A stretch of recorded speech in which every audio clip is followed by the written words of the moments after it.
Welcome to Not Milk Never Milk. Subscribe if you're lactose intolerant. You'll start by making the scanner available.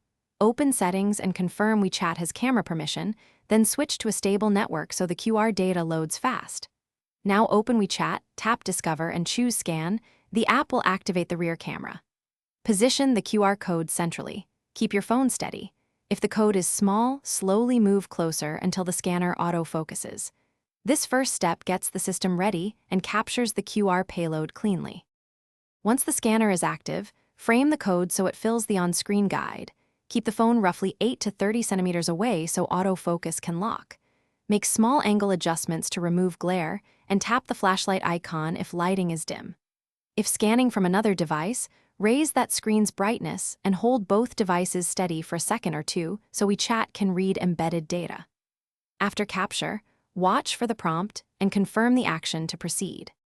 Finally, when Wechat recognizes the QR, it will show a preview. Confirm the link or contact details before tapping any confirm button to avoid unwanted actions. If nothing happens, restart Wechat and try again. Next, clear the app cache or update to the latest version because outdated code pages break scanning. As a fallback, ask the sender for the numeric code or a clear screenshot and use manual input where available. That single troubleshooting tip, update and restart, fixes most scan problems quickly. Thanks for watching. If this was helpful, leave a like and consider subscribing. See you next time.